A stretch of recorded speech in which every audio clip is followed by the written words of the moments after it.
तर आजचा व्हिडिओ आहे how to control in your mind. आपल्या डोक्याला कंट्रोल कसं ठेवायचं. आता आपण बरेचसे उदाहरणं बघतो, रोज बघत असतो आहे की म्हणजे जसं रिलेशन लाईफमध्ये टॉक्सिक रिलेशन असतात किंवा काहीतरी ठिकाणी रोज भांडणं असतात. तर ती भांडणं कशी रोखावी, म्हणजे तुम्ही तुमच्या माइंडला कसं रोखू शकता. आता बरेचदा आपण असं बघतो काही लेडीजच्या किंवा जेंट्सच्या पण तक्रारी असतात. मी असताना हिला तो का आवडतो किंवा मी असताना त्याला ती का आवडते, हा पण प्रश्न असतो. हो, पण मी सर्वांना हेच सांगू शकते की कधी कधी कसं असतं, या मनाला आहे ना वाईट गोष्टी लवकर अट्रॅक्ट करत असतात की म्हणजे आपल्याला त्या लोकांची केअरिंग किंवा शेअरिंग किंवा थोड्या वेळ आपण बाहेर गेलो की असं वाटतं की बापरे, हे आपल्या घरच्यांपेक्षा हे आपल्याला जास्त कनेक्ट करू शकतात, की ती लवकर ओळखू शकतात.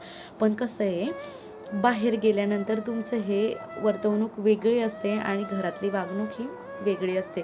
तर त्यासाठी तुम्ही डिस्ट्रॅक्ट होऊ नका आणि मनाच्या नादी लागू नका. मन कसं कंट्रोल करायचं हे फक्त तुमच्या हातात आहे आणि ते फक्त तुम्ही तुमच्याच बुद्धीने कंट्रोल करू शकता. का तुम्ही बुद्धीला असं सांगू शकत नाहीत का की हे करतोय आपण, हे खूप चुकीचं आहे.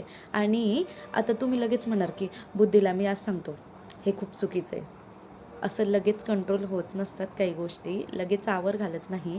पण कसं आहे, आपण जे करतो आहे हे चुकीचं करतो आहे किंवा आपण आपल्या मनाला तर कंट्रोल करू शकतो ना, त्याला तर सांगू शकतो ना थांब, हे चुकीचं आहे. आणि काही दिवसांचा आनंदानंतर काय सांगता येतं पुढे, म्हणजे त्याचा वाईट परिणामही होऊ शकतो ना तुमच्या राहत्या जिंदगीवर किंवा राहणाऱ्या गोष्टींवर. तर त्यासाठी मनाचं न ऐकता बुद्धीचं ऐका आणि हाच म्हणजे खरा कंट्रोल, हा फक्त तुमच्याच हातात आहे आणि हे तुम्हीच करू शकता. राधे राधे.